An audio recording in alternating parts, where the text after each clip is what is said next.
अध्याय 3 कर्मयोग श्लोक संख्या 17।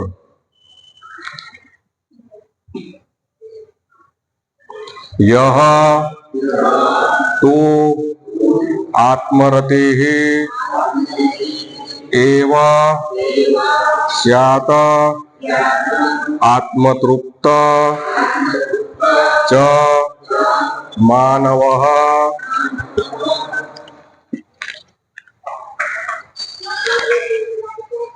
आत्मनि एव च संतुष्टः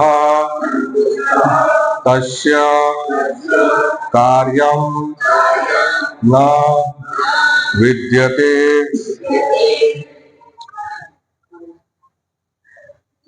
यस्य आत्मरतिरेव स्यात् आत्मतृप्तस्त्वमानवः। आत्मन्येव च सन्तुष्टः तस्य कार्यं न विद्यते। यस्यात्मरतिरेव स्यात् आत्मतृप्तस्त्वमानवः। आत्मन्येव च सन्तुष्टः तस्य कार्यं न विद्यते।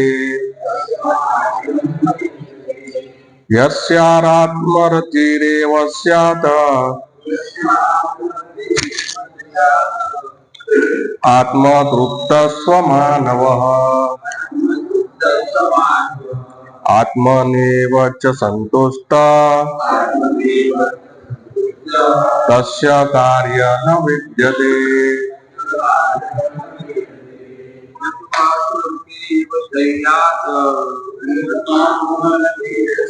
स्यात्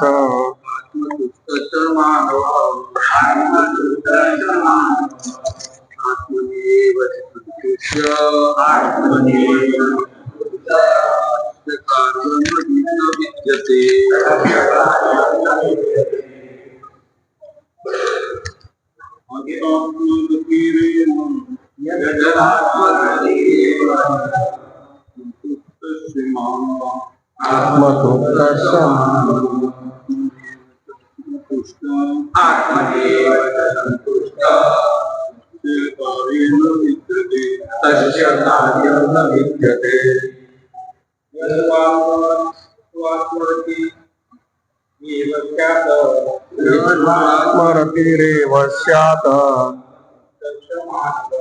आत्मतृप्तस्त्वमानवः।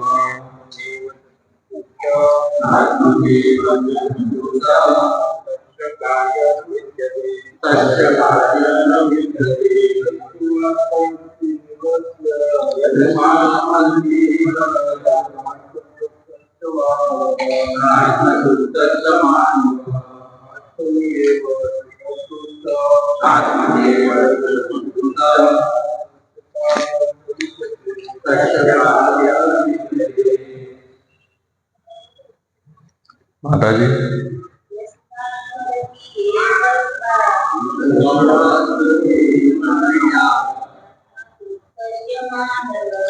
आत्मतृप्तश्च मानवः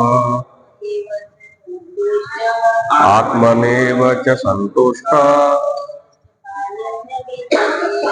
तस्य कार्यं न विद्यते।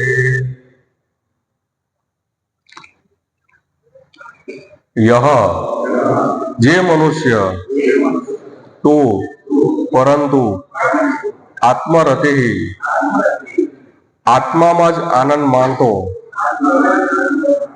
एव नक्की स्यात रहे छे आत्मतृप्त स्वयं प्रकाशित च अने मानवः मनुष्य आत्मनि पोतानी अंदर एव मात्र ચ અને સંતુષ્ટ પૂર્ણપણે સંતુષ્ટ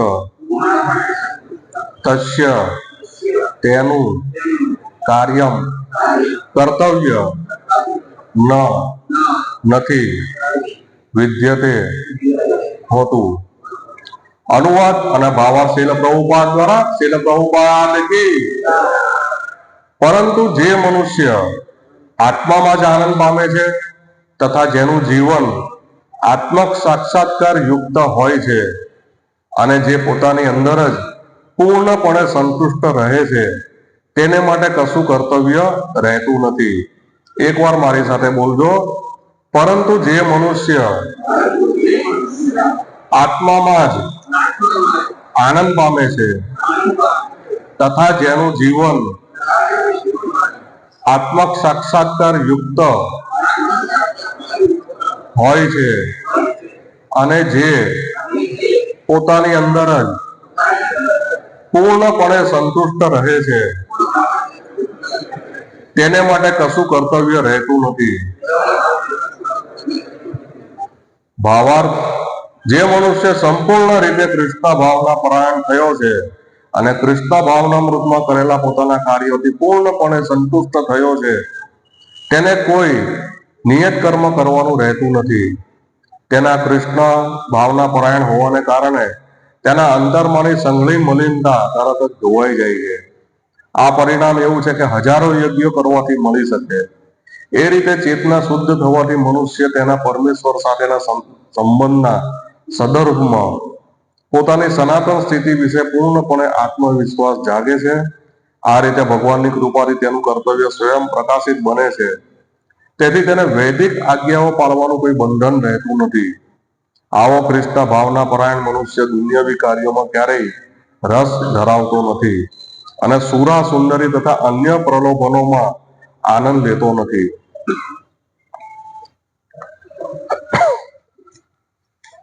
ઓમ અજ્ઞાનતિમિરાન્ધસ્ય જ્ઞાનંજનશલાકયા ચક્ષુરુન્મિલિतं येन તસ્મૈ શ્રી ગુરુવે નમઃ. શ્રી કૃષ્ણ ચૈતન્ય પ્રભુ નિત્યાનંદ શ્રી અદ્વૈત ગદાધર સેવાસાદિ ગૌર ભક્તવૃંદ. હરે કૃષ્ણ કૃષ્ણ કૃષ્ણ હરે હરે, હરે રામ રામ રામ હરે હરે. હરે કૃષ્ણ કૃષ્ણ કૃષ્ણ હરે હરે, હરે રામ રામ રામ હરે હરે. હરે કૃષ્ણ કૃષ્ણ કૃષ્ણ હરે હરે, હરે રામ રામ રામ હરે હરે. તો સુંદર શ્લોક આગળના શ્લોકમાં છે. હે પ્રિય અર્જુન, જે મનુષ્ય માનવ સમાજમાં આ પ્રમાણે વેદો દ્વારા સ્થાપિત યજ્ઞ ચક્રનું પાલન નથી કરતો, યજ્ઞ ચક્રનું, તે નિશ્ચિતપણે પાપમય જીવન વ્યતીત કરે છે. આવો મનુષ્ય માત્ર ઇન્દ્રિય તૃપ્તિ માટે જીવિત રહીને નિરર્થક જીવન વ્યતીત કરે છે. અને આ શ્લોકમાં લખે છે, પરંતુ જે મનુષ્ય આત્મામાં જ આનંદ પામે છે તથા જેનું જીવન આત્મક સાક્ષાત્કાર યુક્ત હોય છે, જે પોતાની અંદર જ પૂર્ણપણે સંતુષ્ટ રહે છે, તેને માટે કશું કર્તવ્ય રહેતું નથી. તો અહીંયા લખેલું છે આત્મામાં જ આનંદ પામે છે. કેવી વ્યક્તિ આત્મામાં આનંદ પ્રાપ્ત કરી શકે? અહીંયા બે પ્રકારની વ્યક્તિનું વર્ણન છે. આગલા શ્લોકમાં લખેલું છે કે ઇન્દ્રિય તૃપ્તિ માટે જીવિત રહીને નિરર્થક જીવન વ્યતીત કરે છે. એક તો પોતાની ઇન્દ્રિયો, પ્રભુપાદ લખે છે ભાવાર્થમાં, કઠોર પરિશ્રમ કરો અને ઇન્દ્રિય તૃપ્તિનો શોખ ભોગવો. બરાબર છે, કઠોર પરિશ્રમ કરો. અત્યારના સમયમાં આપણે જોઈએ છીએ ને, પ્રભુપાદ ઉદાહરણ આપે છે ડુક્કરનું. ડુક્કર કોઈ દિવસ ઉપર નહીં જુએ સૂર્ય છે કે ચંદ્ર છે, એ નીચે જ જુએ કચરું ક્યાં છે, મળ ક્યાં છે, ઉકરડો ક્યાં છે, એને નીચે જોઈને એનું કામ ચાલુ રાખે. સૂર્ય ચંદ્ર ક્યાં છે ખબર નહીં. કઠોર પરિશ્રમ કરો, રાત દિવસ સખત મહેનત કરવી. બરાબર, એકદમ અને પછી એનું જે ધન ભેગું થાય, અત્યારે વિદેશમાં એ રીતનું જ છે, 6 દિવસ કામ કરો જબરજસ્ત, સોમવાર થી શનિવાર, બરાબર, જબરજસ્ત પોતાની મહેનત.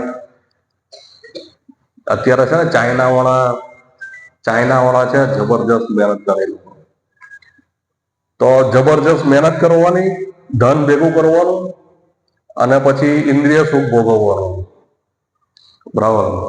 એટલે પછી રવિવાર આવે એટલે પોતાની ઇન્દ્રિયની તૃપ્તિ માટે સતત પ્રયાસ કરેલું ધન જેટલું ભેગું કર્યું હોય, કઠોર પરિશ્રમ કરીને, એ પછી એને વાપરવાનું પોતાની ઇન્દ્રિયોને સંતુષ્ટ કરવા માટે. શનિવારે રાત હોય, સેટરડે નાઇટ, એટલે એન્જોય કરવાનું બધી ક્લબમાં ને બધે, બરાબર. પછી રવિવારે પણ એવી જ રીતે જીવન જીવવાનું. પછી સોમવાર આવે એટલે પછી પાછું સખત કઠોર પરિશ્રમ પાછું પરિશ્રમ કરવાનું શનિવાર સુધી. પાછો રવિવાર આવે એટલે એન્જોય કરવાનું, બરાબર. એવી રીતે એ લોકોનું જીવન પૂરું થઈ જાય. પેલું કહે ને, આમ સોમવાર આવે એટલે આમ ડાયરેક્ટ બોચી પકડીને પાણીમાં આમ ડૂબકી મરાવી દે મોઢું આમ, બરાબર. આમ બુડબુડિયા બોલવા મળે ને એટલે બહાર કાઢે, હા રવિવાર આવ્યો, એમ થોડીક શાંતિ લાગે. એટલે પાછો સોમવાર એટલે પાછી ડૂબકી મરાવી દે, બરાબર. રવિવાર આવે એટલે આમ પાછું બહાર કાઢે, બુડબુડિયા બોલવા મળે એટલે, બરાબર. એવી હાલત છે લોકોની. કઠોર પરિશ્રમ કરો અને ઇન્દ્રિય સુખ ભોગવો. એટલે પહેલા તો કઠોર પરિશ્રમ કરવાનો, બરાબર છે. પછી આમાં લખેલો પ્રભુપાદ ભાવાર્થમાં લખે સુરા અને સુંદરી, બરાબર, અને પ્રલોભનોમાં આનંદ લેતો નથી. તો આવા આનંદ માટે પહેલા નશો કરવો પડે, બરાબર. સતત નશો કરવાનો. પછી જુગાર રમવાનો, બરાબર. અનૈતિક સંબંધ રાખવાના, બરાબર. અનૈતિક સંબંધ માટે પ્રયાસ કરવાનો, વ્યભિચાર, બરાબર. માંસ ભક્ષણ ખાવાનું, નોનવેજ. અત્યારે તો ભણાવવામાં આવે કે ઈંડા શાકાહારી છે, બરાબર. પણ એ બર્ડ વોર્મ્સ કહેવાય, એટલે એવું કહેવાય પશુઓનું વીર્ય કહેવાય. તો એ ગર્ભ કહેવામાં આવે, પશુઓનું ગર્ભ, પક્ષીઓનું. તે તો અસુરો પણ નહોતા ખાતા, બરાબર. મોટા મોટા અસુરો હતા ને, એ પણ નહોતા ખાતા. એટલે કઠોર પરિશ્રમ કરો અને પછી આવી બધી વસ્તુઓમાં એનું જે ધન ભેગું કરેલું હોય એ વાપરી નાખવાનું. એટલે આને શું કહેવાય, એકદમ પેલું આપણે શું કહેવાય સમાજમાં પેલું પ્રતિષ્ઠિત વ્યક્તિ જે આવું કરે ને, વિદેશોમાં અને ભારતના પણ અમુક લોકોમાં જે અમુક ભાગ છે, જેવી રીતે કેમ આધ્યાત્મિક દ્રષ્ટિકોણથી ભક્તો વધારે બનાવતા હોય, બુક ડિસ્ટ્રીબ્યુશન વધારે કરતા હોય, તો એ ભક્ત સારા ગણાય, બરાબર. એવી રીતે એક સમાજનો એક એવો ભાગ છે કે જે આવું બધું કરે ને, નશો કરતા હોય, બરાબર, જુગાર રમતા હોય, વ્યભિચાર કરતા હોય, માંસ ભક્ષણ કરતા હોય, એને સારી વ્યક્તિ ગણવામાં આવે. આ વ્યક્તિ કઈક છે, બરાબર. પણ એનું જીવન કેવું છે, ભગવાન કહે છે વ્યતીત કરે છે. સામાન્ય આ બધું કેવું છે, નિરર્થક જીવન વ્યતીત કરે છે. આવું જીવન કેવું છે, નિરર્થક કહેવાય. જેનો કોઈ મિનિંગ નથી, જેનો કોઈ ધ્યેય નથી, ગોલ નથી. જીવન પૂરું થાય તો શું કરશું, શા માટે આવ્યા છીએ, શા માટે ક્યાં જઈશું, ક્યાંથી આવ્યા છીએ, હું કોણ છું, એવા કોઈ પ્રશ્ન હૃદયની અંદર જાગતા નથી. પણ હવે આ શ્લોકમાં ભગવાન કહે છે આત્મામાં જ આનંદ પામે છે જે આધ્યાત્મિક રીતે વરેલા હોય, કૃષ્ણ ભાવના પરાયણ મનુષ્ય, કૃષ્ણ ભક્તિમાં. બ્રહ્મભૂત પ્રસન્ન આત્મા ન શોચતી ન કાંક્ષતી, બરાબર, ન શોચતી ન કાંક્ષતી. બ્રહ્મભૂત પ્રસન્ન આત્મા એટલે જે પ્રસન્ન આત્માઓ છે, બરાબર. પ્રસન્ન આત્મા એટલે કેવું છે, જે આત્મામાં સ્થિત છે. આત્મામાં બ્રહ્મભૂત એટલે કેવું છે, મુક્ત જીવાત્માઓ. આપણે બધા કેવા છે, જીવભૂત છીએ. બ્રહ્મભૂત નથી, આપણે જીવભૂત છીએ, એટલે બદ્ધ અવસ્થામાં છીએ. ભગવાન એક શ્લોકમાં કહે છે મમેવાંશો જીવલોકે જીવભૂત સનાતન. જીવભૂત એટલે કેવા, આપણે બધા જીવભૂત છીએ, એટલે આપણે બદ્ધ અવસ્થામાં છીએ, માયાના આવરણમાં, માયાની પકડમાં છીએ આપણે.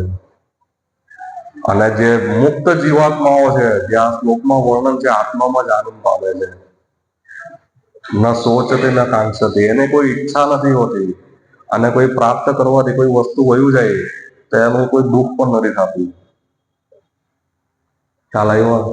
આમાં આત્મામાં સ્થિત થવું, આપણે એક સામાન્ય ચર્ચા કરીએ તો એવા ઘણા બધા ભક્તો છે જે આત્મામાં સ્થિત હતા. જેવી રીતે 12 મહાજનો છે, બરાબર, તો 12 મહાજનો પણ આત્મામાં સ્થિત હતા, અને એમને અનુસરણ કરે છે એ લોકો પણ આત્મામાં સ્થિત હોય છે. જેવી રીતે શીલ પ્રભુપાદ છે, ભક્તિ સિદ્ધાંત સરસ્વતી મહારાજ છે, ભક્તિ વિનોદ ઠાકુર છે, આ બધા કેવા છે? બ્રહ્મભૂત પ્રસન્ન આત્માઓ. આ બધી પ્રસન્ન આત્માઓ છે. એને કોઈ એવી પ્રાપ્ત કરવા માટે કોઈ પ્રયાસ નથી કર્યો. ખ્યાલ આવ્યો? આજે ધન એકત્ર કરવું કે ઇન્દ્રિય તૃપ્તિ માટે કાર્ય કરવા, એવી રીતે એ લોકોનું જીવન નહીં હતું. જીવન શું હતું? માત્ર ને માત્ર કૃષ્ણને પ્રસન્ન કરવા, બીજું કોઈ ઈચ્છા નહીં. જન્મથી લઈને મૃત્યુ સુધી એમના જીવન ચરિત્ર આપણે વાંચ્યા ને તો બીજું કાંઈ નથી આવતું. માત્ર ને માત્ર કૃષ્ણની પ્રસન્નતા અર્થે કાર્ય કરેલા. હમણાં ગઈકાલે બુક ડિસ્ટ્રીબ્યુશન કરીને આવ્યા તો રામાયણ સૌથી વધારે વિતરણ થયેલી ગઈકાલે, બરાબર. તો ખોખા આ બાજુ બેવ મૂકેલા હતા, અને પછી રામાયણ વધારે વિતરણ થાય એટલે મેં રામાયણ ખોલીને થોડી વાર વાંચી, બરાબર, અરણ્ય કાંડમાં. તો 2 પાત્રનું મેં વાંચ્યું થોડીક વાર, 15-20 મિનિટ ખાલી આમ જોયું.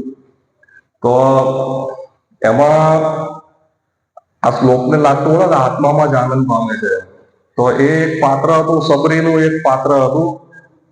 બધા ભક્તોએ સાંભળ્યું હશે, પણ એમના જે ગુરુ મહારાજ હતા મતંગ મુનિ, એ સબરી જયારે બહુ નાની ઉંમરના હતા ત્યારે એમની એ દેહ ત્યાગ કરીને જતા રહી છે, અને એમને આદેશ આપે છે કે રામચંદ્ર ભગવાન અહીંયા દર્શન આપવા માટે આવશે. બરાબર, રામચંદ્ર ભગવાન અહીંયા દર્શન માટે આવશે પંપા સરોવર પાસે. તો એ ત્યાંનું જે રમણીય વાતાવરણનું વર્ણન છે રામાયણમાં. તો રોજ જ એમની જે કુટીર હોય છે સબરીની, તો ત્યાં નજીકમાં એ ફૂલનું પેલું કેડી બનાવે છે રોજ, ડેલી ભગવાન માટે ફળ ફળાદી અને વ્યંજન બનાવે છે, બરાબર. એવી રીતે આખું જીવન એવી રીતે વ્યતીત કરે છે. આજુબાજુના લોકો જુએ છે કે ભગવાન રામચંદ્ર અયોધ્યાના રાજા અહીંયા થોડા આવવાના છે. હા, રોજ આમ ઋષિ મુનિઓ ત્યાંથી ચાલતા નીકળે તો કહે છે કે આ તો સબરી અટકાવી દે છે કે નહીં, આ મારા રામચંદ્ર ભગવાન માટે. તો ઋષિ મુનિઓ કે અહીંયા થોડા આવવાના છે રામચંદ્ર ભગવાન. પણ ડેલી એવી રીતે સતત એનો પ્રયાસ રહી છે. સબરીનો એક ઉત્સાહ જુઓ, ખાલી ઉત્સાહ કેવો જબરજસ્ત ઉત્સાહ. અને એમના ગુરુ મહારાજે જે આદેશ આપેલો એને એનું પોતાનું જીવનનું ધ્યેય બનાવ્યું. નિશ્ચય કહેવાય ને, શ્રદ્ધા શબ્દે વિશ્વાસ કહે, સુદૃઢ નિશ્ચય, દ્રઢ નિશ્ચય. શ્રદ્ધા એટલે કેવું છે, એમના ગુરુ મહારાજમાં દૃઢ નિશ્ચય કરી દીધેલું એમને. એને ધૈર્યતા કેવી, ધીરજ કેવી રાખી કે મૃત્યુ સુધી, વિચારો, મૃત્યુ સુધી 88 વર્ષની ઉંમર જયારે થાય ને, મૃત્યુ જયારે આવવાની હોય ને, તો એ સમયે પણ સબરી એ બધી તૈયારી કરતા હતા રામચંદ્ર માટે, ભગવાન માટે. તો આવી તૈયારી એમની હતી, બરાબર. એટલે ગઈકાલે મને એ જ વિચાર આવતો હતો કે આપણી ટીમમાં જયારે સાંજે બુક ડિસ્ટ્રીબ્યુશન બંધ કર્યું ને, તો 2 પ્રભુજી અને જગદીશ આનંદ પ્રભુ છે, નારાયણભાઈ છે, બલભદ્ર પ્રભુ છે, એ બધા 60 વર્ષ ઉપરના હતા. હું દેવ દામોદર પ્રભુ, નાનામાં નાની ઉંમરના મહારિદ્ધિ પ્રભુ હતા કાલે, 40 વર્ષના. બધા મોટી ઉંમરના હતા. એટલે હું એવું વિચાર કરતો હતો, બરાબર. એ રીતે સબરી જયારે 88 વર્ષ છેલ્લો સમય આવે ને ત્યારે રામચંદ્ર ભગવાન ખરેખર આવે છે. એટલે આપણું જે આપણા ગુરુ મહારાજ જે આપણને આદેશ આપે છે, બરાબર, એને સુદૃઢ નિશ્ચય હોવો જોઈએ. એના ઉપર આપણું ફોકસ હોવું જોઈએ, બરાબર. આપણું ફોકસ નહીં હોય તો આપણી ભક્તિમાં પ્રગતિ અટકી જાય. પણ આપણે જો ફોકસ રાખશું ને, આપણું સુદૃઢ નિશ્ચય, આપણી શ્રદ્ધા હશે એમની વાણીમાં, તો ખરેખર આપણી ખૂબ પ્રગતિ થાય ભક્તિમાં. હા, બુક ડિસ્ટ્રીબ્યુશન કરો. ગુરુ મહારાજનો ઈમેલ છે રાજેશ વર્ગે 7 જાન્યુઆરી સુધી મેરેથોન બધા ભક્તો કરવાના છે. આપણા ગુરુભાઈઓ જેટલા પણ લીડર છે ગુજરાતમાં, મહારાષ્ટ્ર, એમપીમાં, તો આ આદેશ છે ગુરુ મહારાજનો કે પ્રચાર કરવો જોઈએ. તો જેવી રીતે સબરીને એમના ગુરુ મહારાજ કેવું અઠ્યાસ રોજ જ કરવાનું પાછું. એવું નહીં કે ભાઈ એક દિવસ ફૂલ પાથરા તો હવે રવા દો, આજે કાલે નહોતો આવ્યો તો આજે નહીં આવે, ફૂલ આજે નથી પાથરવા કે ફળ નથી લાવવા, એવું નહીં. રોજ જ ડેલી એકનું એક જ કાર્ય કરવાનું, રોજ સવારે ઉઠીને. હા, એવી રીતે ફક્ત મેરેથોન માટે રોજ જ આપણે પ્રચારમાં જવું જોઈએ. આપણા ગુરુ મહારાજમાં આપણે સુદૃઢ નિશ્ચય, આપણી શ્રદ્ધા હોવી જોઈએ. પ્રભુપાદમાં શ્રદ્ધા હોવી જોઈએ. પ્રભુપાદનું અત્યારે કોટેશન છે,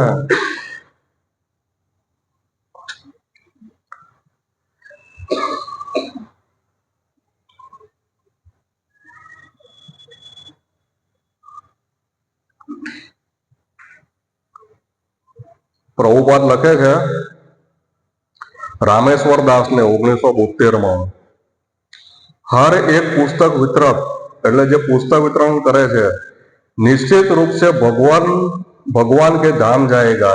मैं स्वयं इसकी गारंटी देता हूँ. इसमें कोई संदेह नहीं है. એમાં કોઈ સંદેહ નથી. પ્રભુપાદ ગેરંટી આપે છે. વિચારો, બુક ડિસ્ટ્રીબ્યુશન કરે છે ને, એ નિશ્ચિત ભગવત ધામ જશે. પ્રભુપાદ ગેરંટી આપે છે. લો, હવે આપણને કેટલી શ્રદ્ધા છે સબરીની જેમ.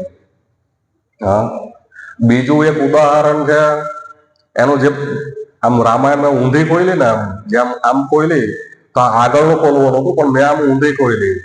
જેવું ખોઈલું ને એટલે જટાયુનું વર્ણન આવ્યું. આમ જેવી આમ ઊંધી રામાયણ ઊંધી ખોઈલી ને ગઈકાલે, તો જટાયુનું વર્ણન આવ્યું. જટાયુને ખબર હતી કે હું રાવણને કઈ હરાવી નહીં શકીશ. રાવણ એટલો શક્તિશાળી હતો કે રાવણને હરાવવું મુશ્કેલ હતું જટાયુ માટે. તો પણ ભગવાનની સેવામાં એને છેક સુધી પ્રયાસ કર્યો, પોતાની પૂરેપૂરી એનર્જી લગાવી ભગવાનની સેવામાં.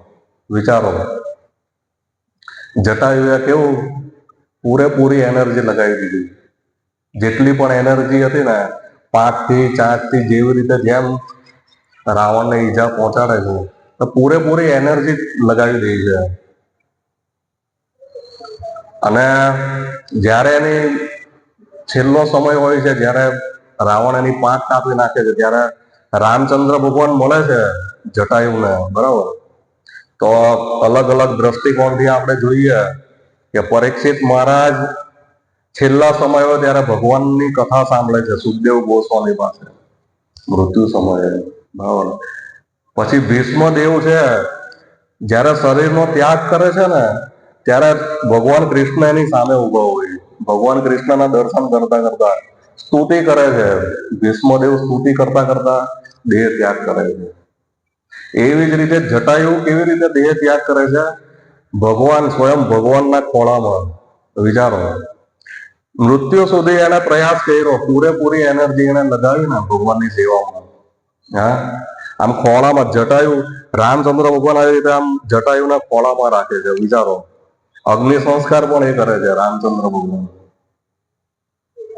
આમ મને તો આમ તરત એવું થયું કે આ કેવા પાત્ર છે, આત્મામાં જ આનંદ પામે છે. બીજી કોઈ એ લોકોની ઈચ્છા નથી. કેવા કેવા રાજાઓ, સુગ્રીવ રાજા, બરાબર, એક ક્ષણ માટે ભૂલી જાય છે, થોડાક સમય માટે ભગવાનની મિત્રતા થઈ જાય વાલીનો વધ કરી નાખે, અને ચતુર્માસ આવી જાય. ચતુર્માસ જેવો આવી જાય ને એટલે કહે છે કે અત્યારે વાનર સેના અત્યારે રવા દો, ચતુર્માસ જયારે પૂરો થાય, આ વર્ષા ઋતુ જયારે પૂરી થાય ને એટલે રામચંદ્ર ભગવાન કહે કે આપણે હવે સીતા માતાની શોધ કરીશું. બરાબર? તો ચતુર્માસ પૂરો થાય છે, વર્ષા ઋતુ પૂરી થઈ જાય છે, અને રામચંદ્ર ભગવાન કહે છે કે આ તો ભૂલી ગયા, સુગ્રીવ મહારાજ ભૂલી ગયા, અને લક્ષ્મણને નગરમાં મોકલે છે કે એમને યાદ કરાવો. એને યાદ કરાવો કે આપણું આ કાર્ય છે સીતાજીની શોધ કરવાનું. અને લક્ષ્મણજી જાય છે સુગ્રીવ પાસે અને એમને યાદ કરાવે છે. સુગ્રીવ ભૂલી જાય. આમાં લખેલું છે ને ભાવાર્થમાં, સુરા અને સુંદરી અન્ય પ્રલોભનોમાં રાજા બની જાય એટલે બધું નૃત્ય બુત્ય થતું હોય ને બધું ભૂલાઈ જાય. ભગવાનની સેવા કરવાનું, ભગવાનને શું વચન આપેલા, ગુરુ મહારાજને શું વચન આપ્યું, બધું ભૂલાઈ જાય. ભક્તોને પણ ભૂલાઈ જાય. એટલે લક્ષ્મણ કોણ છે? ભગવાનના પાર્ષદ છે. એ પાર્ષદ જયારે ભગવાનના પાર્ષદો જયારે આવે ને એ આપણને યાદ કરાવે કે આપણું જે કર્તવ્ય છે ભગવાનની સેવા કરવાનું એ આપણે ભૂલી ગયા છીએ. બરાબર? એ કર્તવ્ય આપણને યાદ કરાવે છે ભગવાનના પાર્ષદો. શીલ પ્રભુપાદ છે, ગુરુ મહારાજ છે, બરાબર, અને અન્ય સિનિયર ભક્તો છે, રાજેશ પ્રભુ છે, બરાબર. તો આ બધા આપણને યાદ કરાવે છે કે આપણું કર્તવ્ય શું છે. ગુરુ મહારાજના આદેશનું પાલન કરવું, ભગવાન કૃષ્ણની સેવા કરવી. એટલે જયારે સુગ્રીવ ને યાદ આવે છે પછી એની જે પૂરેપૂરી સેનાને લગાવી દે છે ભગવાનની સેવામાં, પોતાને પણ ભગવાનની સેવામાં લગાવી દે છે. એટલે આપણું પણ એવું હોવું જોઈએ. આપણી પણ જેટલી એનર્જી છે, બરાબર છે, તો પૂરેપૂરી એનર્જીથી ભગવાનની સેવામાં લાગવું જોઈએ. આ સુગ્રીવ મહારાજની જેમ. હનુમાનજી જુઓ, બરાબર, એક પાત્ર રામાયણમાં જુઓ કેવા જબરજસ્ત પાત્ર છે. આપણી અત્યારે કોઈની એવી બોડી હોય ને હનુમાનજી જેવી, તો એ WWF માં આટા મારતા હોય, એ ભગવાનની સેવામાં નહીં હોય, કારણ બીજે એની તાકાત બતાવતા હોય. રોડ વચ્ચે ઉભા રહીને આમ કરીને બતાવે. આમ કોઈ એવી ગાડી બાડી બાઈક આમ આવી ગઈ હોય ને હાથમાં, લોકો બ્રહ્માંડ ચલાવતા હોય ને એની જેમ ચલાવે. ઘણા બોડી બિલ્ડર આપણે જોયા આમ કરીને આમ ટૂંકા ટી શર્ટ પહેર્યા હોય ને આમ આખું બ્રહ્માંડ ચલાવતા હોય ને એની જેમ ચલાવતા હોય. પણ હનુમાનજી કેવી રીતે? ખાલી ભગવાનની પ્રસન્નતા માટે, માત્ર ને માત્ર ભગવાનની પ્રસન્નતા માટે એની એનર્જી યુઝ કરવામાં આવે. ઉત્તરકાંડમાં જયારે આપણે કેમ ફ્રી બેઠા હોઈએ ત્યારે ચર્ચા કરતા હોઈએ, ત્યારે રામચંદ્ર ભગવાન પણ હનુમાનજીને પૂછે છે કે રાવણનો વધ તો તું પણ કરી શકતો હતો ને. હનુમાનજીને એવું કહે છે કે તું મારો સેવક છે તો તું પણ રાવણનો વધ કરી શકતો હતો ને, કેમ નહીં કર્યો એમ. તો હનુમાનજી એટલું જ કહે છે કે ભગવાન તમારી આજ્ઞા નહોતી, હું નહોતું, આજ્ઞા નહોતી. જો આદેશ આપ્યો હતો ને તો 1000 રાવણ હોય ને તો એનો વધ કરી નાખું. તમારો આદેશ હોય ને એટલે ગુરુ મહારાજ આદેશ આપે છે, બરાબર, પ્રભુપાદ આદેશ આપે છે, ચૈતન્ય મહાપ્રભુ સ્વયં કૃષ્ણ આદેશ આપે છે, બરાબર, બધા સિનિયર ભક્તો આદેશ આપે છે. જે આદેશ હોય ને આદેશ, એની સાથે એ બધી શક્તિઓ પણ સાથે આવતી હોય. બરાબર? આપણે જે ભગવદ્ ગીતાને રોજ વિતરણ કરીએ છીએ ને, આપણી શક્તિથી વિતરણ નથી કરતા, પણ જે ઉપરથી આદેશ આવે છે ને, આદેશની સાથે એનર્જી પણ આવે. કૃષ્ણ શક્તિ વિના નહીં તાર પ્રવર્તન, કલી કાલે ધર્મ નામ સંકીર્તન, કૃષ્ણ શક્તિ વિના નહીં તાર પ્રવર્તન. કૃષ્ણની શક્તિ વિના આપણે કઈ પ્રચાર નહીં કરી શકીએ. એક ભગવદ્ ગીતા હું એક શ્લોક પણ લોકોને નહીં આપી શકીએ, પણ એ ભગવાનની શક્તિ આપણને મળે છે અને આપણે પ્રચાર કરવા જઈએ છીએ. આ ભગવાનની કૃપા છે આપણી ઉપર. તો આ કૃપાનો પૂરેપૂરો લાભ લેવો જોઈએ. તો આપણે આત્મામાં કેવું છે, સંતુષ્ટ થઈશું, આત્મામાં જ આનંદ પ્રાપ્ત કરીશું. બહાર આપણે જે ભૌતિક આનંદ માટે આપણે વલખાની મારીશું. નકર પછી કેવું છે, ભગવાનના નામમાં રુચિ નહીં આવે. હા, એટલે 8:30 વાગે નહીં આવવાનું, 9 વાગે આવવાનું સત્સંગમાં. બરાબર. ભગવાનના નામમાં રુચિ નથી એટલે કીર્તન કરે, 2-4 જણા નવા આવે, પછી 9 વાગે આવવાનું. પછી પ્રવચનમાં પ્રદર્શન એટલે કેવું છે, મનોરંજન જેટલું થાય ને તો મજા આવે, તો આનંદ આવે. મનોરંજન એટલે કેવું છે, મનને આનંદ મળે ને એવું. ખ્યાલ આવ્યો? આપણા મનને આનંદ મળે ને એવું જો સાંભળવામાં આવે એને મનોરંજન કહેવાય. તો પછી મજા આવે. કૃષ્ણરંજન હોવું જોઈએ બોલવામાં, સાંભળવામાં. કૃષ્ણરંજન એટલે કેવું છે કે કૃષ્ણને આનંદ મળે ને એવું બોલવું જોઈએ અને કૃષ્ણને આનંદ મળે એવું સાંભળવું જોઈએ. એટલે ભક્તોનો સંગ પણ પછી કેવો છે, કડવો લાગે. પછી આ પ્રભુજી દેવ દામોદર પ્રભુ રોજ ટેબલ પર બોલાવે, ઓલા પ્રભુજી રોજ સવારે મેસેજ નાખે, મારથી જવાતું નથી, હું મળીશ ત્યારે મને બોલશે. મનમાં ને મનમાં ભક્તો આવો વિચાર પણ કરે. એક પ્રભુજીએ મને એવું કીધું કે ભાઈ આવો વિચાર આવે કે હું નથી આવી શકતો તો હું કરું એમ. હા, કઈ કરવાનું નથી. એક બોક્સ લઈ જાઓ, 2 બોક્સ લઈ જાઓ, 4 બોક્સ લઈ જાઓ, નજીકમાં વિતરણ કરો, પણ વિતરણ કરો. બુક ડિસ્ટ્રીબ્યુશન કરશું ને તો જ આપણે આગળ આવીશું ભક્તિમાં. સૌથી શોર્ટકટ રસ્તો છે, જો કહેવાય ને શોર્ટકટ મારી દેવાનો એમ, એની જેમ સૌથી શોર્ટકટ રસ્તો છે બુક ડિસ્ટ્રીબ્યુશન કરવું. કોઈ યોગ્યતાની જરૂર નથી. અર્ચા વિગ્રહની સેવા મેં આગળ પણ કીધેલું ને, બ્રાહ્મણ દીક્ષિત હોવા જોઈએ. બરાબર. 64 અપરાધ લાગે. ભગવાનની માળા ફેરવવામાં 10 અપરાધ લાગે. પણ બુક ડિસ્ટ્રીબ્યુશન પ્રચાર એવું છે, બૃહદ મૃદંગ છે. બૃહદ મૃદંગ એટલે કેવું છે કે અહીંયા કીર્તન કરશું ને તો અહીંયા હોલમાં હશે ને એટલા જ સાંભળશે. અહીંયા કીર્તન કરીએ ને મૃદંગ તો અહીંયા એટલા જ સાંભળશે 100 જણા. બરાબર. બૃહદ મૃદંગ એટલે કેવું છે, બુક ડિસ્ટ્રીબ્યુશન. અહીંયાથી તમે ટ્રેનમાં કોઈને ભગવદ્ ગીતા આપી દો ને, બરાબર, તો એ ટ્રેન મદ્રાસ જઈને પણ ઉભી રહી, મુંબઈ જઈને, દિલ્હી જઈને પણ ઉભી રહી, તો એ દિલ્હી જઈને ત્યાં ભગવાનનું નામ લેવાય, ભગવાનની ભગવદ્ ગીતા ત્યાં વંચાય. એટલે બૃહદ મૃદંગ કહેવાય. આખા વિશ્વમાં વાગે છે અત્યારે. પ્રચાર કરવા જઈએ ને તો રોજ બધાને કહીએ કે ભાઈ 82 ભાષાઓમાં વિતરણ કરીએ છીએ. તો લોકોને કહીએ, ભારતના લોકો નથી સ્વીકારતા, પણ ક્યારેક ક્યારેક મનમાં ને મનમાં એવું છે કે ઇસ્કોનના ભક્તો પણ નથી સ્વીકારતા, કારણ કે પ્રચારમાં નથી આવી શકતા. એવું થાય ને. એટલે પ્રચારમાં આવવું જોઈએ. સબરીની જેમ દૃઢતા હોવી જોઈએ. મૃત્યુ સુધી લડવાની, જટાયુની જેમ. જો આપણે ભગવાનના ખોળામાં માથું રાખીને પ્રાણ ત્યાગ કરવો હોય ને તો જટાયુ બનવું પડે, 2 પાંખ કપાવવી પડે.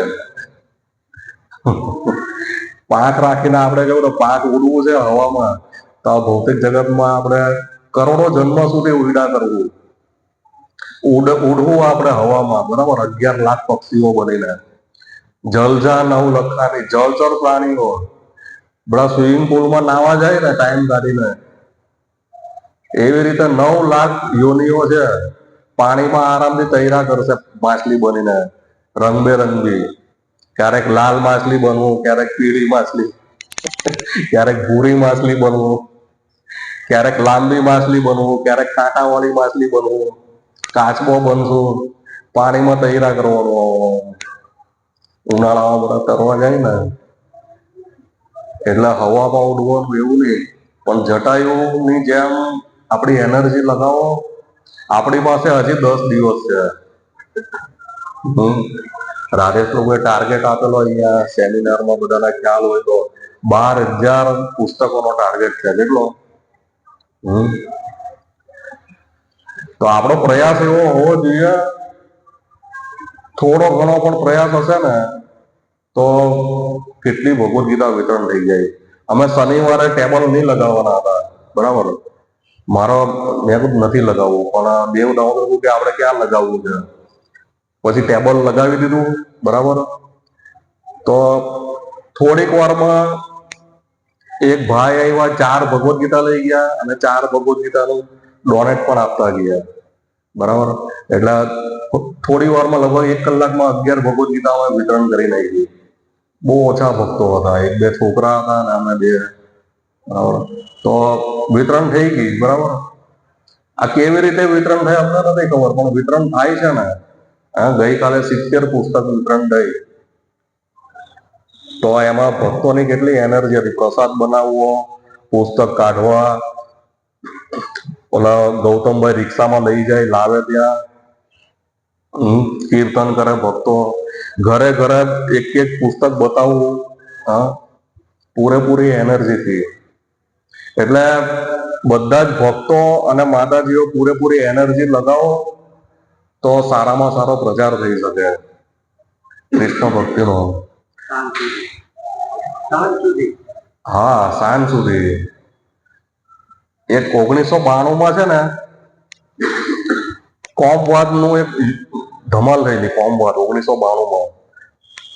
આ 2 કોમ વિશે બહુ જબરજસ્ત ધમાલ થયેલી અને કરફ્યુ લાગેલી હતી.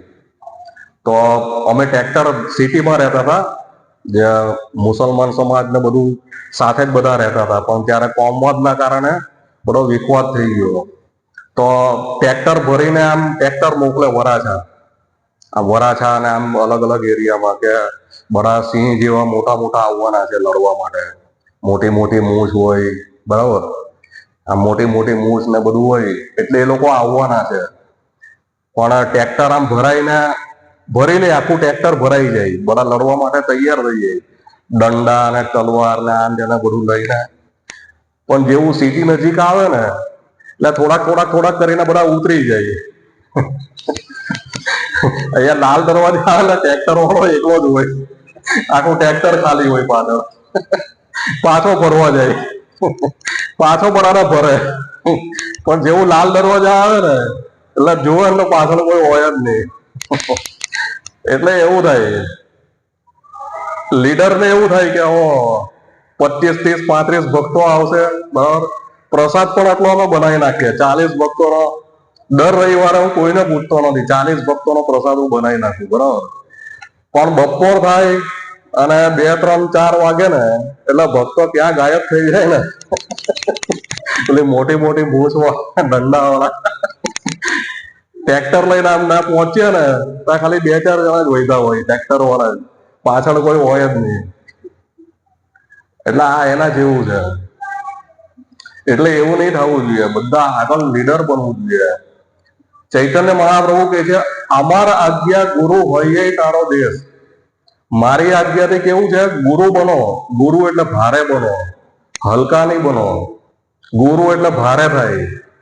અમારા આજ્ઞા ગુરુ હોય તારો દેશ. એટલે બધા લીડર બનીને આગળ આવીને સેવા કરવી જોઈએ.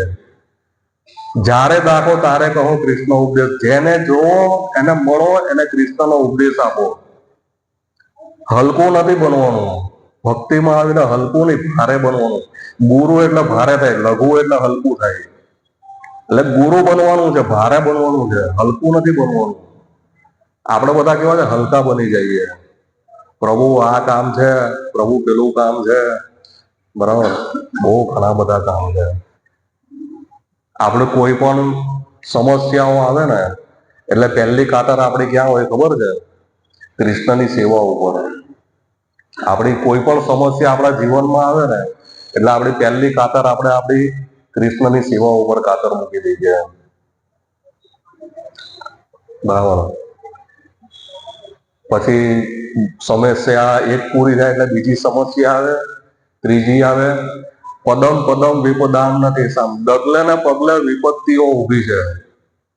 કેવી? ડગલે ને પગલે. પદમ પદમ વિપદામ નથી સામ. શ્રીમદ ભાગવતમનો શ્લોક છે. ડગલે ને પગલે. પછી આ સમસ્યા, આજે સેન્ટર ચાલુ કર્યું ત્યારે પણ એવું થતું હતું કે હમણાં ચોમાસાનો વરસાદ છે, વરસાદ રહી જાય પછી બધા આવશે. બરાબર. પછી દિવાળી મહિનો ચાલુ થયો, નથી આવતા. દિવાળીનું વેકેશન પડ્યું એટલે નથી આવતા. બરાબર. મેરેથોન ચાલુ થયો તો એટલે નથી આવતા. આવે તો સેવા કરવી પડે ને એટલે. બરાબર. એટલે આવું છે. પછી ઉનાળો આવશે, બહુ ગરમી લાગે એટલે નથી આવતા. પાછું ચોમાસું આવે એટલે વરસાદ બહુ પાણી ભરાઈ જાય, નથી આવતા. એટલે સમસ્યાઓ સતત ચાલુ રહેશે, પણ આપણું કર્તવ્ય આપણે નથી ભૂલવાનું. રાજેશ એક ઉદાહરણ આપેલું, શિયાળો હોય, ઉનાળો હોય કે ચોમાસું હોય, બધા કામ પર જાય છે ને. દુકાન વાળો દુકાન ખોલે છે, બરાબર, કામ કરવા વાળા કામ પર જાય છે, હીરાના કારખાનાઓમાં પંચિંગ થાય, ટાઈમ ટુ ટાઈમ પંચિંગ થાય છે ને. હા, ટાઈમ ટુ ટાઈમ કરે. રાજેશ કહેતા તમારા ભક્તો કે બધા ટાઈમ ટુ ટાઈમ કરે, બરાબર. એટલે પ્રચાર પણ છે ને, સેવા પણ ટાઈમ ટુ ટાઈમ થવી જોઈએ, સમયસર થવી જોઈએ, તો આપણી ભક્તિમાં ખૂબ પ્રગતિ થશે.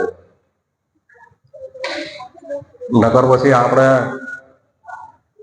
ઇસ્કોન એટલે જ નામ છે, ઈસ્કાન છે, ઈસ્કાન, બરાબર. આ કાનથી સાંભળીને આ કાનથી કાઢી નાખવું, ઈસ્કાન છે, ઈસ્કાન. આપણું જીવન એવું નહીં હોવું જોઈએ, સાંભળીને હૃદયમાં ઉતારવું જોઈએ. 4 પ્રકારની ઢીંગલીનું ખ્યાલ છે ને? 4 પ્રકારની ઢીંગલી હોય.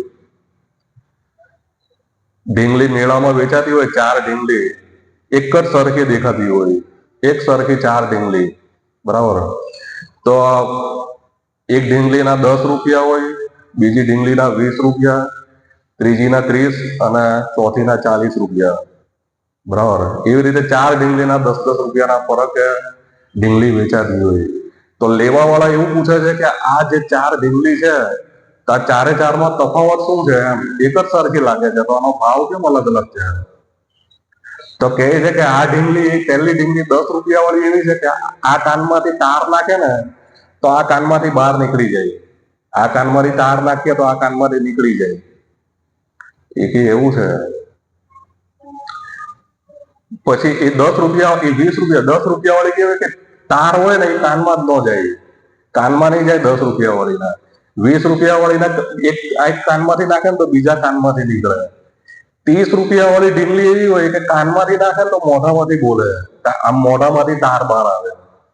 અને ચોથી ઢીંગલી એવી હોય, એટલે 10 રૂપિયા વાળી ઢીંગલી એવી હોય કે એના કાનમાં ઘૂસે જ નહીં, આપણે ગમે એવી કથા કરીએ ને એના કાનમાં નહીં ઘૂસે. 20 રૂપિયા વાળી ઢીંગલી એવી હોય કે આ કાનમાં નાખે ને તો આ કાનમાંથી કાઢી નાખે. પછી 30 રૂપિયા વાળી ઢીંગલી આપણી જેવી હોય, કાનમાં સાંભળી અને પછી બોલે, એટલે કાનમાંથી તાર નાખે ને તો મોઢામાંથી તાર નીકળે. એટલે ખાલી સાંભળીને પછી બીજાને બોલી દે, પોતે આચરણ નહીં કરે. અને ચોથી ઢીંગલી કેવી હોય, તાર નાખે ને સીધો હૃદયમાં ઉતરી જાય. એટલે આ 40 રૂપિયા વાળી ઢીંગલી, આપણે 40 રૂપિયા વાળી ઢીંગલી બનવાનું છે. 10 રૂપિયા વાળી, 20 રૂપિયા વાળી કે 30 રૂપિયા વાળી નહીં. આપણું જે ગુરુ મહારાજ જે પણ કઈ કહે છે કે આપણા હૃદયમાં ઉતરવું જોઈએ.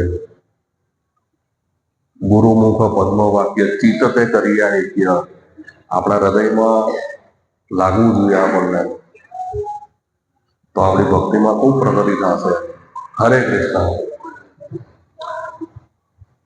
પ્રચારમાં આવો,